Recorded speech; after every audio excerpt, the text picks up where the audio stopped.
যাবতীয় প্রশংসা আল্লাহ সুবহানাহু ওয়া তাআলার জন্য, যিনি গরমের পরে শীতের ব্যবস্থা করেছেন। আলহামদুলিল্লাহ। একটানা যেমন গরমও ভালো লাগে না, আবার একটানা শীতও ভালো লাগে না। আল্লাহ কত বড় দয়ালু মেহেরবান যে তিনি আমাদের জন্য এই যে ঋতু যেটা বলি আমরা, এই ঋতু চক্র, সময়কাল ব্যবস্থা করেছেন। লিইলাফি কুরাইশ ইলাফিহিম রিহলাতাশ শিতাই ওয়াস সাইফ। আরবের মানুষের জন্য বড় বড় দুইটা কাল সময়, একটা হলো গরমকাল আর একটা হলো শীতকাল। আমাদের নবী সাল্লাল্লাহু আলাইহি ওয়াসাল্লাম গরমের সময় যেমন গরমের কথাও বলেছেন, শীতের সময়ও শীতের কথা বলেছেন। শীতের রাতে ফজরের সালাত, এশার সালাত, এই দুইটা ঠান্ডা নামাজ, এক হাদিসে আছে আসরের সালাত, এই দুইটা সালাত যদি কেউ অজু বানাইয়া নামাজ পড়ে, দুই ঠান্ডা নামাজ যে ব্যক্তি আদায় করবে, আল্লাহ পাক তাকে জান্নাত দান করবেন। হুযায়ফা রাদিয়াল্লাহু তাআলা আনহু, খন্দকের যুদ্ধের দিন খুব ঠান্ডা পড়ছিল, যেমন বাতাস তেমন বৃষ্টি, আর পাহাড়ের ভিতরে পাথরের মধ্যে কি যে কনকনা শীত, গ্লাসে পানি রাখলে কিছুক্ষণ পরে বরফ হয়ে যায়, এরকম শীত। আমাদের নবী সাল্লাল্লাহু আলাইহি ওয়াসাল্লাম বললেন, কে আছো? এই শীতের মধ্যে ওই জায়গায় যাইতে হবে 2-3 কিলোমিটার দূরে। কেউ মাথা তুলল না, কেউ সাহসও পাইল না। নবী সাল্লাল্লাহু আলাইহি সাল্লাম তাঁবুর ভিতরে ঢুকলেন, সবাই জড়সড় হইয়া, যে যা পারছে, ধুলার বালি নেই। শীত যখন তীব্র হয়, মানুষ পায়ের নিচের চট তুইলাও গায়ে দেয়, এটাই তো নিয়ম। তো সাহাবায়ে কেরামগণ এরকম শীতে একেবারে জড়সড় বসে আছে। আল্লাহ রসুল ভিতরে ঢুকলেন, কে আছো? একটু ওই জায়গায় যাইতে হবে 300 ফুটে, ওখান থেকে খবর নিয়ে আসতে হবে। ওখানে আবু সুফিয়ান তার দলবল নিয়ে তাঁবু ফেলছে, মুসলমানদের উপরে আক্রমণ করবে, এই খবরটা আইনা দিতে হবে। এত ঠান্ডা, আমাদের নবীজি ডাক দিছেন, তার মধ্যে কেউ মাথা তুলে নেই। তৃতীয়বার আল্লাহ রসুল বললেন, কে আছো? সংবাদ এনে দিবে, সে আমার সঙ্গে জান্নাতে যাবে। এইবার হুযায়ফা রাদিয়াল্লাহু তাআলা আনহু মাথা উঠাইলেন, বললেন, ইয়া রাসূলুল্লাহ, আমি প্রস্তুত। একটা লম্বা খেল্লার মতো গায়ে ছিল। আমাদের নবী সাল্লাল্লাহু আলাইহি সাল্লামের কাছে আসলেন, আল্লাহ রসুল বুকের মধ্যে হাত মারলেন। হ্যাঁ, ঠিক আছে। হুযায়ফা বলতেছেন, রাসূল যখন আমার বুকে হাত মারলেন, আমার শরীর থেকে ঠান্ডা মুহূর্তের মধ্যে দূর হয়ে গেল। আমার এই আলখেল্লা লম্বা জামাটার ভিতরে মনে হইল কে যেন একেবারে আগুনের তাপ দিয়ে ভরে দিছে, আমার শীত চলে গেল। সুবহানাল্লাহ। আল্লাহ রসুল বললেন, সোজা যাবা, ডাইনে বায়ে দেখবা না, কথা বলবা না, কারোর সঙ্গে সালাম কালামও করবো না, ডাইরেক্ট। অতএব ওখানে যা ঘটে তুমি দেখে এসে আমাকে সংবাদ দিবা। শীতকালের ঘটনা শোনাচ্ছে। হুযায়ফা রাদিয়াল্লাহু তাআলা আনহু সোজা গেলেন, ডানে বামে তিনি কিচ্ছু দেখলেন না। কেউ তাকে সালাম দিলেও তিনি জবাব দিলেন না। এই কে যাচ্ছ? কোনো কথা নেই।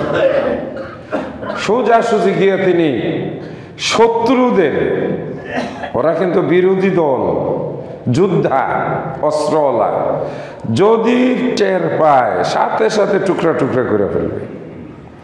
তিনি সোজা ভিতরে ঢুকে গেলেন, কেউ তাকে দেখতে পাইল না। আবু সুফিয়ানের কাছে গিয়া বসলেন। এই সময় একজন টের পাইল, এই তুমি কে, তুমি কে? কিন্তু যে তার নিষেধ করা আছে, সে চুপচাপ বসে রইল। একটু পরে সে ভুলে গেল। সমস্ত খবর নিয়ে আমাদের নবী সাল্লাল্লাহু আলাইহি সাল্লামের কাছে এসে আল্লাহ রসুলকে জানাইলেন যে, ইয়া রাসূলুল্লাহ, ঠান্ডার কারণে, শীতের কারণে ওদের অবস্থা আমাদের চাইতে আরো খারাপ। ওদের সৈনিকরা মানে এত ঝড় তুফান হয়েছে, তাবুত ছিঁড়া, হাড়ি পাতিল জিনিসপত্র সব উড়াই নিয়ে গেছে, বাতাসে ঠান্ডায় কাঁপতেছে। আল্লাহ রসুলকে এসে বললেন, ইয়া রাসূলুল্লাহ, ওরা যুদ্ধ করবে এই পরিমাণ শক্তি সাহস কোনোটাই নেই, ওরা খালি এখন পালানোর চিন্তা করতেছে। আমাদের নবী সাল্লাল্লাহু আলাইহি সাল্লাম খুব আল্লাহর প্রশংসা করলেন যে আল্লাহ তাআলা এই যুদ্ধে ঝড় বৃষ্টি শীতের মাধ্যমে, ঠান্ডার মাধ্যমে আমাদের নবী সাল্লাল্লাহু আলাইহি সাল্লামকে সাহায্য করেছিলেন। তাহলে আল্লাহ তাআলা ঠান্ডা দিয়েও তার বান্দাকে সাহায্য করেন। ঠান্ডা আল্লাহর একটা নিয়ামত। আবার এই ঠান্ডা দিয়ে আল্লাহ পাক জাহান্নামের ভিতরে, দোজখের ভিতরে শাস্তি দিবেন অবাধ্য জিন এবং শয়তানকে। কেন? জিনদেরকে তো আল্লাহ আগুন দিয়ে বানাইছেন, ফলে ওদেরকে আগুনে ফেলাই এত লাভ হবে না, ফলে তাদেরকে ফেলাইতে হবে কোথায়? ঠান্ডার মধ্যে। এজন্য দোজখের মধ্যে একটা দোজখ আল্লাহ পাক প্রচন্ড ঠান্ডাও রেখেছেন। আলহামদুলিল্লাহ। শীত গরম এই দিয়ে আমাদের আজকের কথা। পড়েছি সূরা আল মুমিনুন থেকে আয়াত। সূরাটি মক্কায় অবতীর্ণ হয়, এর ভিতরে ৭৪টি আয়াত রয়েছে। একেবারে কথাগুলো শোনার জন্য প্রস্তুতি নিতে হবে, মন থেকে সব কিছু ঝেড়ে মুছে, মানে ঝাইরা মুইসা মন থেকে সব ফেলাই দিতে হবে এই কথাগুলো শোনার জন্য। আল্লাহ বলেন, ক্বাদ আফলাহাল মুমিনুন, একমাত্র শুধুমাত্র যারা মুমিন, ইমানদার, সত্যিকারের যারা ইমানদার, তারাই হবেন সফল। কারা সফল হবেন? যারা সত্যিকারের ইমানদার। আগেই কিন্তু বলছি, মন থেকে সব ফেলে দেন। এইবার নিজের প্রশ্ন, আমি কি সত্যিকারের ইমানদার হতে পেরেছি? কে ইমানদার? একটু পরে আল্লাহ বলে দিবেন, কিন্তু আমাদের মনে রাখতে হবে সফল কে? যিনি হবেন সত্যিকারের ইমানদার। আমরা এখন বর্তমান জামানায় কি করি? অমুক ব্যক্তি সফল, খুব ভালো ব্যবসা করে, টাকা পয়সা আছে, তাকে আমরা কি বলি? সফল। বাবা হিসাবে সফল। আরে ওনার 3টা মেয়ে, একটা ক্রিকেট খেলে, একটা ফুটবল খেলে, আর একটা নাচে বাংলাদেশের সেরা। সফল পিতা হইল। আমরা সফলতা দিলাম কাকে? যার মেয়ে ক্রিকেটার, সারা দুনিয়ায় ক্রিকেট খেলে না। আমরা সফলতা দিলাম কাকে? যার ব্যবসা বাণিজ্য ভালো, 2 নম্বরই ব্যবসা। আমরা দেখছি, একজন মেয়রের কথা শুনলাম, ওনার নাকি বনানী থেকে খাবার নিয়ে যাইতো এই কি বলে, এই মেয়র সাহেবের অফিসে, আর এর জন্য মাসে 27 লাখ টাকা খরচ হতো। উনি সফল মেয়র। আরেকজন মেয়র সাহেব, ওনার মেয়েরে কি অফিসার জানি বানাইছিল? Heat officer. এই হিট অফিসারের নাকি মাসে বেতন ছিল 8 লাখ টাকা। এই কি কাম করছে? সফল মেয়র। আরেকজন ব্যাংক থেকে 30,000 কোটি টাকা মাইরিয়া একটা ফ্যাক্টরি দিছে, হাজি সাহেব দাড়িওয়ালা। আমরা তাকে কি বললাম? উনি একজন সফল ব্যবসায়ী। আমরা সফলতা দিই কাকে? চুর বাটপারকে। আমরা সফলতা দেই কাকে? বেঈমানকে। আল্লাহ সফলতা দিলেন কাকে? আল্লাহ বললেন সফল কে? যে হবে প্রকৃত ইমানদার, সে সফল। সে গরিব হোক, আল্লাহর কাছে সে সফল। যে তার বাচ্চাকে কোরআনের এলেম শিক্ষা দিয়েছেন, সফল।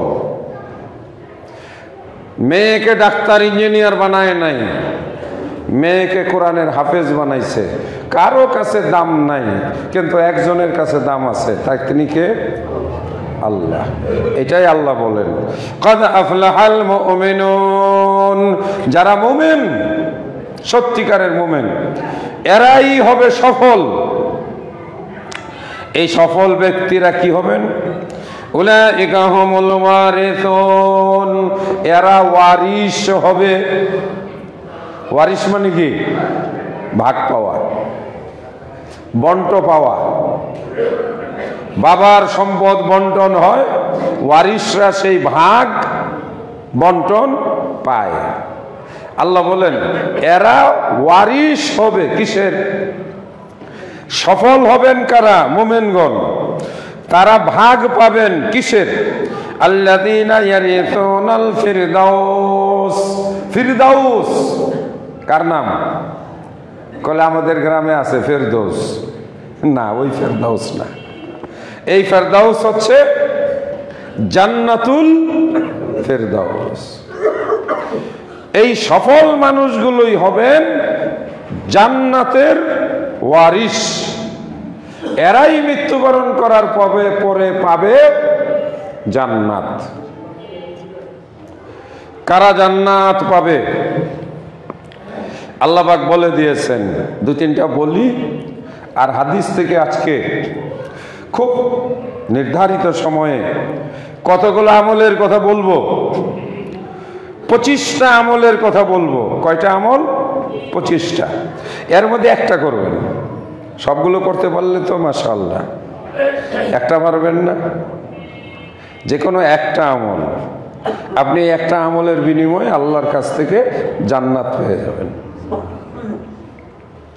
যেমন একটা কিন্তু বলছি, শীতের দিনে 2টা ঠান্ডা নামাজ, ঈশা এবং ফজর, যেই ব্যক্তি নতুন ওযু বানিয়ে, ঠান্ডা পানি দিয়ে ওযু বানিয়ে যেই ব্যক্তি 2 ওয়াক্ত সালাত মসজিদে এসে ইমামের সঙ্গে আদায় করবে, আল্লাহ পাক ঠান্ডায় কষ্ট পাওয়া এই ব্যক্তিকে খুশি হইয়া জান্নাত দিয়ে দেবে। একটা আমল। এরকম 25টা আমলের যে কোনো একটা করেন। যেই ব্যক্তি দিনে রাতে 5 ওয়াক্ত সালাতে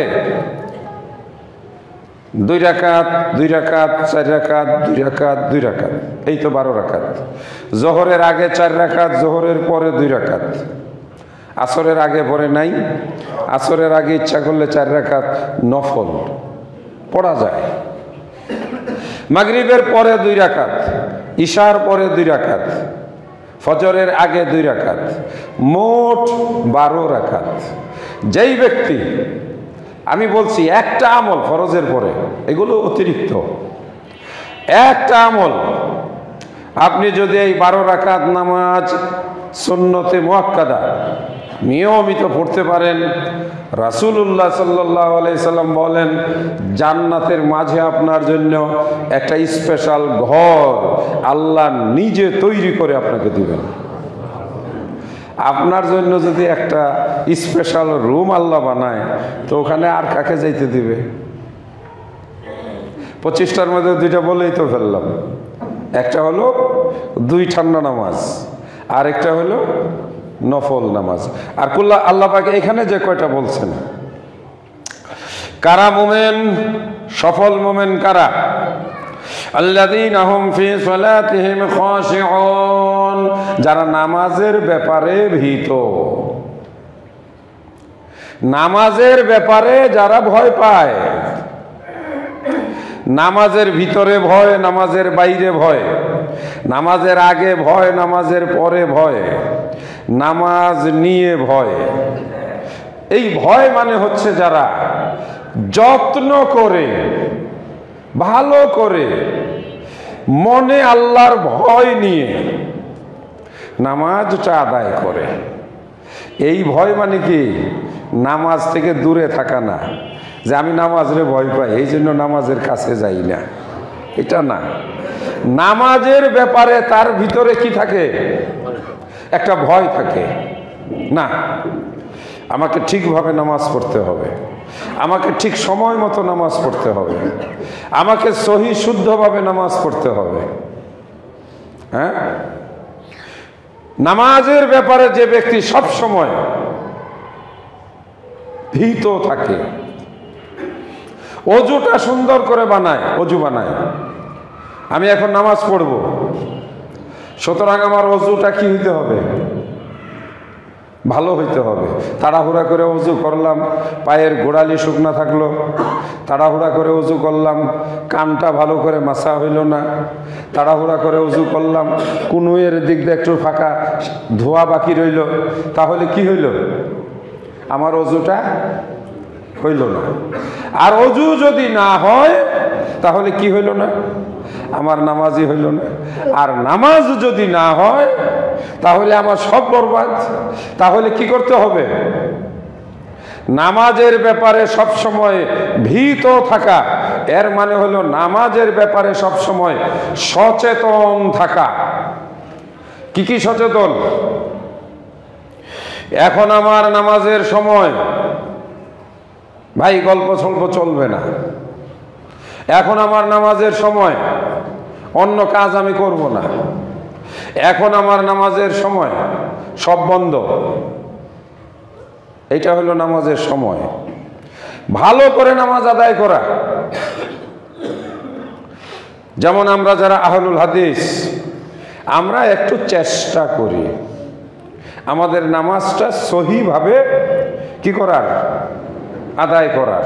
যেমন নবী সাল্লাল্লাহু আলাইহি ওয়াসাল্লাম বুকে হাত বেঁধে নামাজ পড়েছেন, আমরাও বুকে হাত বাঁধি। অনেকেই হাত বাঁধাকে কোনো গুরুত্বই দেয় না। মুসলমানদের মধ্যে একদল আছে যারা হাত বাঁধেই না, আরেক দল আছে যারা নাভির নিচে হাত বাঁধে। কিন্তু আলহামদুলিল্লাহ আমরা হাত বাঁধি বুকের উপর। কেন? যে আমাদের নবী সাল্লাল্লাহু আলাইহি সাল্লাম বুকের উপরে হাত বেঁধে নামাজ পড়েছেন। আমরা পায়ের সঙ্গে পা মিলাইয়া দাঁড়াই কেন? আজকে এই হাদিসটি বললাম, আশ্চর্য হয়েছি। হাদিসটি সহিহ। নামাজের ভিতরে দুই মুসল্লি যখন পা মিলাইয়া দাঁড়ায়, আল্লাহ রাব্বুল আলামিন দুইজনকেই মাফ করে দেন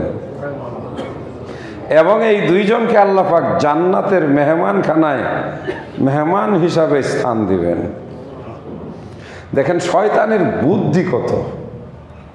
শয়তান মানুষের মাথায় ঢুকাইয়ে দিছে। কলে পাশে মুরব্বী দাঁড়াইছে, মুরব্বীর পায়ের সঙ্গে পাও লাগাইলে বেয়াদবি হইব। শয়তানের বুদ্ধি দেখছেন কি বলল? শয়তান কিন্তু ভালো কথা বলছে। কলে তাই তো এত বড় মুরব্বী মানুষ, আমি যদি পাওটা লাগাই দেই তাহলে তো মুরব্বীর পায়ের লোকে ভা লাগলো, কি হইল? তাহলে বেয়াদবি হইল। শয়তানে মাথা ঢুকাই দিছে। এটাই বাংলাদেশে আইসা আমাদের মৌলবী মাওলানাদের মাথার উপরে আইসা এটা ঢুকছে। এরাও বলে এত বড় পিশাব হুজুর তোমার পাশে দাঁড়াইছে, তুমি মিয়া একটা জাহেল মূর্খ মানুষ, হুজুরের পায়ের লগে পা মিলাই দিছ, তোমার তো বেহেশত শেষ, তুমি তো বেয়াদব। নবী কি বলেন? আজকে হাদিসটি পড়েছি, এতদিন এটা পড়িনি। দুই মুসল্লি যদি পায়ে পা মিলিয়ে দেয়, আল্লাহ দুইজনকে মাফ করে দেন এবং এই দুইজনকে আল্লাহ তার মেহমানখানা জায়গা দিবেন জান্নাতের। তাইলে পায়ে পা আমরা যেন মিলাইতে না পারি, শয়তান তো সেটাই চেষ্টা করবে। যেমন আল্লাহ রসুল বলছেন, নামাজে যদি কেউ সূরা ফাতিহা না পড়ে তাহলে তার নামাজই হবে না। শয়তান এসে বলছে কলে ইমাম সাহেবরে রাখছেন বেতন দিয়া, তারে আপনারা মসজিদে রাখেন, খাওয়ান, বেতন দেন, তো কি জন্য? হেই পড়ব। আপনারা পিছনে কলা গাছের মতো দাঁড়াই থাকবেন। ইমামের পড়াই মুক্তাদিদের পড়া, এটা কিন্তু বুঝ। আর এই জন্য বানাওয়ার 2 নম্বর একটা হাদিস বাইর করছে। হাদিসটা কি? কিরাতুল ইমামে কিরাতুল লিল মামুম। ইমামের কেরাত, ইমামের পড়া, ওইটা মুক্তাদিদের জন্য পড়া হয়ে যায়। তাহলে ইমামে ভাত খাইব সকালে, ইমামে দুপুরে খানা খাবে, আপনারা সবাই খালি দেখবেন ইমাম সাহেব খাইতেছে, তাহলে আপনারও খাওয়া হয়ে যাবে। এগুলো শয়তানি বুদ্ধি। আমরা কি বলি? আমরা ওই কথা বলি যেই কথা আমাদের নবী মুহাম্মদুর রাসূলুল্লাহ সাল্লাল্লাহু আলাইহি ওয়াসাল্লাম শিখায় গেছেন, বলে গেছেন। কি বলছেন? লা সালাতা, লা সালাতা, নামাজ নাই, নামাজ হয় না, হবে না, ইল্লা বিফাতিহাতিল কিতাব, সূরা ফাতিহা না পড়লে ওটা কোনো নামাজই না, ওটাকে নামাজ বলা যাবে না। আপনারা জানেন আমাদের অন্য সমাজের ভাইরা জানাজার নামাজে সূরা ফাতিহা পড়ে না, তাহলে এটাকে কি জানাজার নামাজ বলা যাবে? না। যেই নামাজে সূরা ফাতিহা পড়ে না সেটা কোনো নামাজ না। কার কথা? আমি বলতেছি আমাদের নবী মুহাম্মদুর রাসূলুল্লাহ সাল্লাল্লাহু আলাইহি ওয়াসাল্লাম। আমরা রুকু সাজদা ধীরে সুস্থে করি। আমাদের মহিলারা নামাজে সাজদায় 2 হাতের কুনুই মাটির সঙ্গে বিছায়া সাজদা দেয় না। মা বোনেরা ভালো করে শুনবেন, অনেক মহিলা আছে নামাজ তো ওনারা ভালো করে শিখেন নাই, শেখার সুযোগ পান নাই, ফলে তারা যখন সেজদা দেয় হাঁটু পেট 2 হাত মাটির সঙ্গে মিশাইয়া তারপরে সিজদা দেয়। এইটা সেজদা হয় না। আপনাকে সেজদার সময় হাত রাখতে হবে মাটির উপর, হাতের কুনুই উঠায় রাখতে হবে, পেট মাটি থেকে উঠায় রাখতে হবে, পিঠ আপনার একেবারে সোজা, এই যেটা বলা র্যাম্পের মতো উপরে থেকে নিচে বরাবর হবে। পেট মাটির সঙ্গে মিশবে না। পেট মাটির সঙ্গে মিশাইয়া 2 হাত কুকুরের হাতের মতো বিছাইয়া প্রণাম করে হিন্দুরা। কারা করে? হিন্দুরা। এটাকে বলা হয় ভক্তি প্রণাম। আপনারা দেখবেন ইদানিং তো ফেসবুক ইউটিউবে বহুত কিছু আছে, ওরা এইভাবে 2 হাত পেট মাটিতে বিছাইয়া তাদের পুরোহিতকে ওরা সাজদা করে, প্রণাম করে। এটা মুসলমানদের জন্য হারাম। এটা কি? মুসলমানদের জন্য সম্পূর্ণ হারাম। তাহলে যারা নামাজ নিয়ে যারা ভীত থাকে, সহি শুদ্ধভাবে নামাজ আদায় করা একটা পয়েন্ট। এইবার দ্বিতীয় পয়েন্ট আরেকটা, এখানে আমরা অনেকেই ধরা, নামাজের ভিতরের দোয়া কালামগুলো ঠিকভাবে যেটা যেখানে পড়ার সেটা সেখানে সেইভাবে পড়া। আমাদের অনেকেই নামাজের দোয়া কালামগুলো ঠিকভাবে জানেন না, শিখেনও না। আত্তাহিয়াতু লিল্লাহি ওয়াসসালাওয়াতু ওয়াত-তাইয়্যিবাতু আসসালামু আলাইকা আইয়ুহান নবী, এই যে তাহিয়াত আমরা অনেকেই পারি না। দোয়া মাসুরা কলে এটা কি জিনিস? আল্লাহুম্মা ইন্নী যালামতু নাফসি যুলমান কাসীরা ওয়ালা ইয়াগফিরুয যুনুবা ইল্লা আনতা, শেষ পর্যন্ত। সানাটা কি আমাদের অনেকেই জানে না। আল্লাহুম্মা বাঈদ বাইনি ওয়া বাইনা খাতায়ায়া কামা বাআতা। বলার উদ্দেশ্য এই জিনিসগুলো অবশ্যই সবাইকে শিখে নিতে হবে। বক্তৃতা শুনি 60 বছর যাবৎ বক্তৃতা শুনি, বড় বড় আলেমগণের বক্তৃতা শুনি না, নামাজের দোয়া কালামগুলো শুনে হবে না। ওইটা আপনাকে কষ্ট করে কি করতে হবে? সঠিকভাবে শিখতে হবে। লজ্জা পেলে হবে না। এই বয়সে শিখবো, ছেলেপেলেরা হাসাহাসি করবে। হাসাহাসিটা বেশি খারাপ নাকি নামাজটা যে আল্লাহর কাছে কবুল হইল না এটা খারাপ? দোয়া কালাম নাই, নামাজের ভিতরে কোনো জিনিস নাই।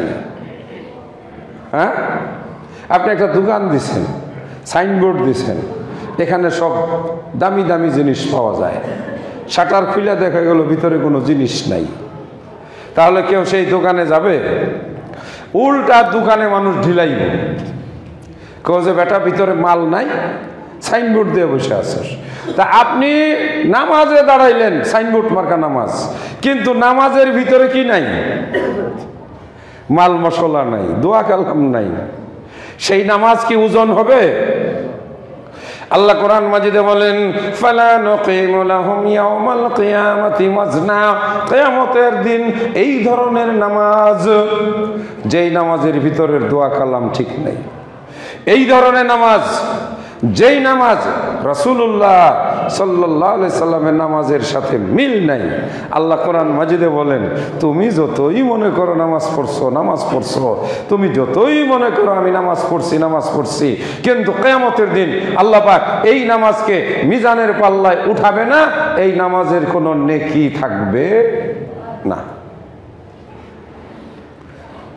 প্রথম আয়াত কি বলেছিলাম? সফল হবে কারা? যারা প্রকৃত ঈমানদার। তারা হবে ওয়ারিশ কিসের? জান্নাতুল ফেরদাউসে। তার মানে হলো এই যে ভিতরে যে কথাগুলো বলা আছে, এই কাজগুলো যারা করবে এরা জান্নাতে প্রবেশ করবে। 1 নম্বরে আল্লাহ যেটা বললেন সেটা কোনটা? নামাজের বিষয়ে যারা সব সময় ভীত থাকে।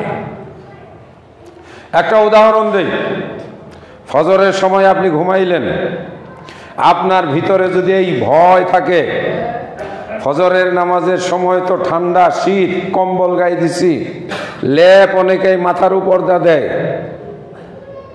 বর্তমানে যেহেতু ঠান্ডা লাগে, একেবারে দেখছি 2-1জনকে কম্বলের নিচে মাথা ঢুকাইয়া ঘুমায়।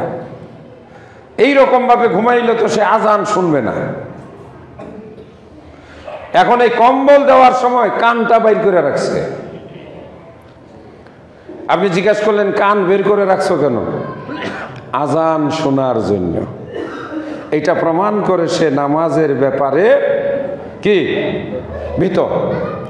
কারণ ঠান্ডা একটু কানে লাগুক, কিন্তু আমার আজান যেন কি না হয়, মিস না হয়।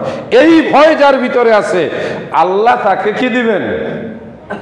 জান্নাতুল ফেরদাউস। আল্লাহ অন্য আয়াতে বলছেন, হুম ফিহা খালিদুন। এই আয়াতে তারা সেই জান্নাতুল ফিরদাউসে অনন্তকাল থাকবে। 2 নাম্বার, সময় তো কম, এরপরে আবার জানাজা আছে। ওয়াল্লাযীনা হুম আনিল লাগবি মুরিজুন। 2 নম্বর একটা অভ্যাস, মাথা থেকে সব ঝেড়ে ফেলে দেন। প্রস্তুত? বলবো,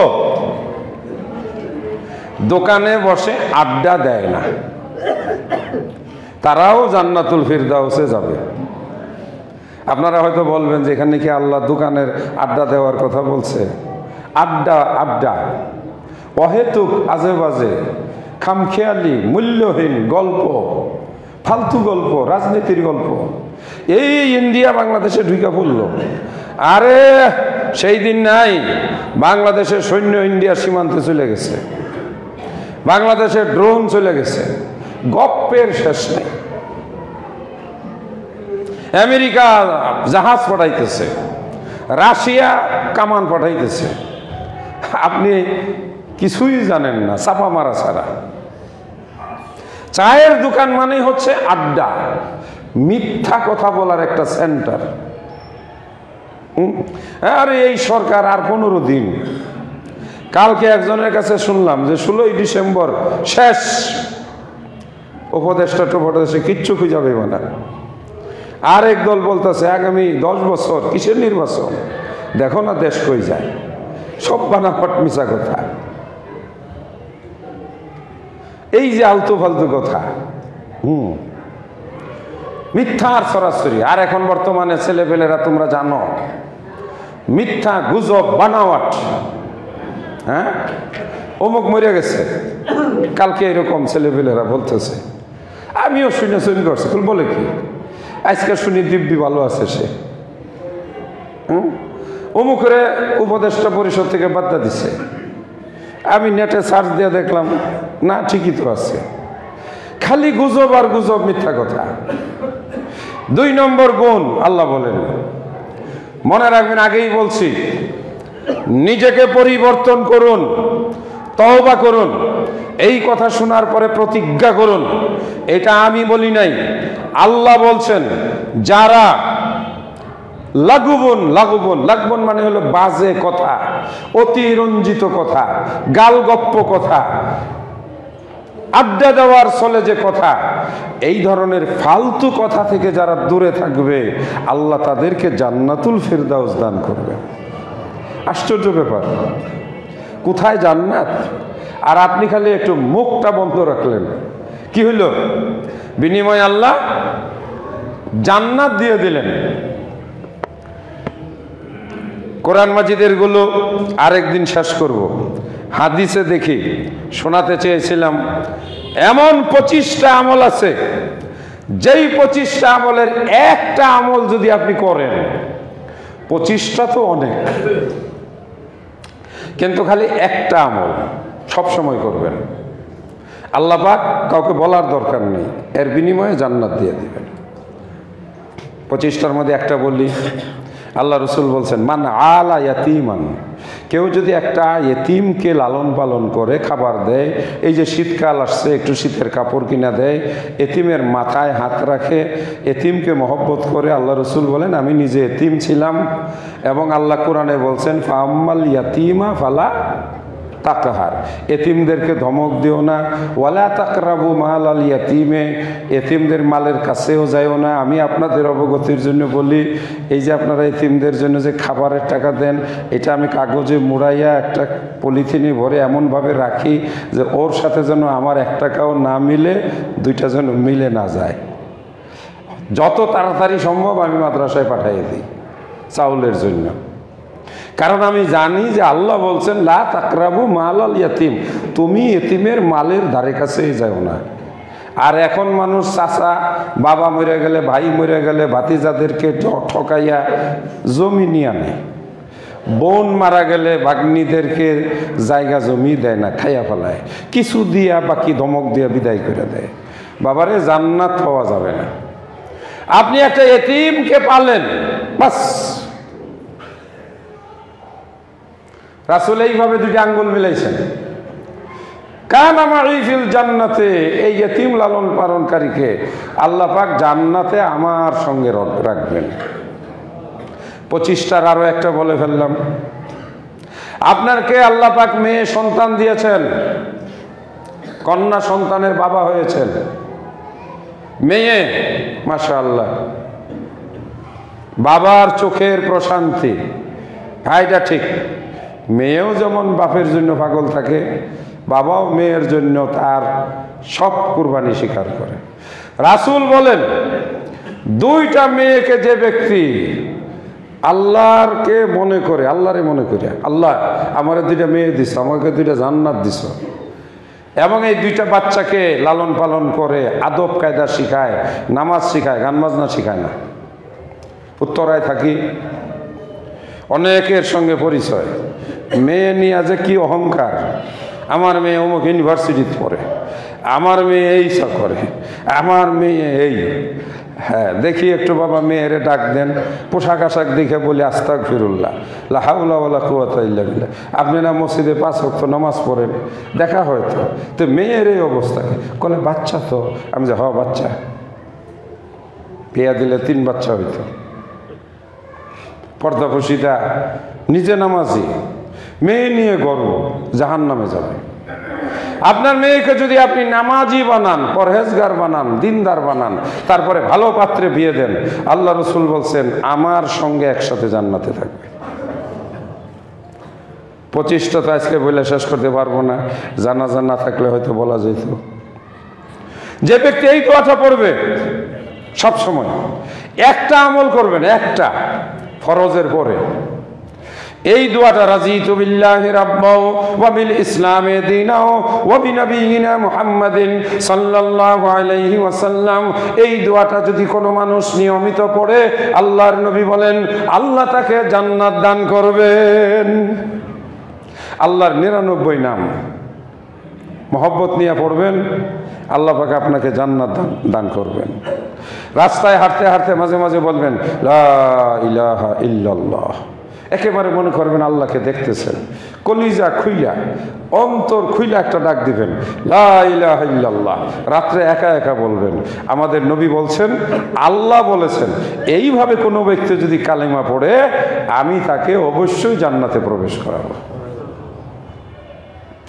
মাঝে মাঝে আঙ্গুলটা তুলে বলবেন আশহাদু আল্লা ইলাহা ইল্লাল্লাহ ওয়া আশহাদু আন্না মুহাম্মাদান আবদুহু ওয়া রাসূলুহু। আল্লাহ রাসূল বলছেন আল্লাহ তাকে জান্নাত দান করবেন। ওযুর পরে কোনো মানুষ যদি এই কালেমাটা পড়ে আশহাদু আল্লা ইলাহা ইল্লাল্লাহ ওয়া আশহাদু আন্না মুহাম্মাদান আবদুহু ওয়া রাসূলুহু, আল্লাহ রাসূল বলেন যে তার জন্য আল্লাহ পাক 8টা জান্নাতের দরজা খুলে দিবেন এবং সে জান্নাতে প্রবেশ করবে। যে ব্যক্তি এই দোয়াটা বলবে সব সময়, সুবহানাল্লাহিল আযীম ওয়া বিহামদিহি সুবহানাল্লাহিল আযীম, একটু খালি সুবহানাল্লাহিল আযীম ওয়া বিহামদিহি, তাহলে আল্লাহ পাক আপনার জন্য জান্নাতে একটা খেজুর গাছ রোপণ করবেন। তিরমিজি শরীফ। যেই ব্যক্তি দিনে 3 বার এই দোয়াটা বলবে, আল্লাহুম্মা ইন্নী আসআলুকা জান্নাতাল ফিরদাউস, একবার বললাম আল্লাহুম্মা ইন্নী আসআলুকা জান্নাতাল ফিরদাউস, আল্লাহুম্মা ইন্নী আসআলুকা জান্নাতাল ফিরদাউস, আল্লাহ তাআলা ওই ব্যক্তিকেও জান্নাতে প্রবেশ করাবেন। এগুলি ফরজের পরে। আরেকটু বলি, একটা মসজিদ যদি বানাতে পারেন আপনি নিশ্চিত জান্নাতে যাবেন। এটা আমাদের নবী সাল্লাল্লাহু আলাইহি সাল্লাম আল্লাহর ওয়াদা শুনিয়েছেন। ইন্নামা ইয়ামুরু মাসাজিদাল্লাহি, মসজিদ যারা বানায়, এটা কোরআনের আয়াত, সূরা তাওবা। মান আমানা বিল্লাহ, ঈমানদারেরা, এবং আকামাস সালাত, এবং নামাজ কায়েম করে, ওয়া আতাজ যাকাত, এবং যাকাত দেয়। আর মসজিদ যারা বানায় তাদের আরেকটা গুণ লাগবে, ওয়ালাম ইয়াখশা ইল্লাল্লাহ, কাউকে ভয় করে না, এই দুনিয়ার কাউকে ভয় করে না আল্লাহকে ছাড়া। এই লোকটাকে আল্লাহ পাক জান্নাত দান করবেন। আল্লাহ রাসূল বলছেন, যেই মানুষটা ঈমান আনার পরে শিরক করলো না, আল্লাহর সঙ্গে কোনো শিরক করলো না। শিরক মানে কি? আল্লাহকে বাদ দিয়ে অন্য কোনো কারোর কাছে কিছু চাইলো না, ডাক্তারের কাছে না, এমপির কাছে না, মন্ত্রীর কাছে না। আমরা বাঙালিদের একটা খুব স্বভাব আছে, যেখানে আমাদের স্বার্থ আছে ওখানে আমরা পায়ে পড়ে সিজদা দিতেও লজ্জা পাই না। যেখানে আমার স্বার্থ নাই, মাথার থেকে পায়ের নিচে ফালাইয়া দিতেও আমরা 1 মিনিট দেরি করি না। এটা বাঙালির চরিত্র, আমাদের চরিত্র। যদি খালি বোঝা গেল অমুকের কাছে আছে, তাহলে অমুক রে দাদা, নানা, খালু, যা ডাকার দরকার সবই আমরা ডাকি। ভাইয়ে ধরলেও যদি বলে আমার পাও 2টা সারাদিন কান্দে লইয়া বয়ে থাকবি, কলে রাজি। আমরা বাঙালি। হ্যাঁ, এগুলো শিরকের পর্যায়ে। এই জন্য আল্লাহ রাসূল বলছেন, কাকে জান্নাত দিবেন?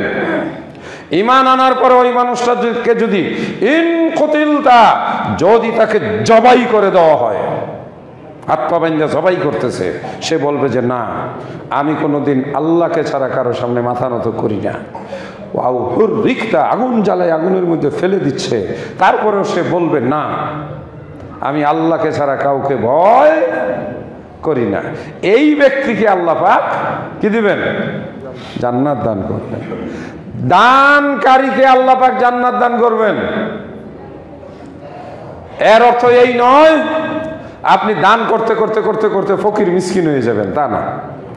আপনি প্রতি জুমায়, আপনি প্রতিদিন একটা নিয়ম করে নেন, আমি আজকে প্রতিদিন আমি 10 টাকা দিব।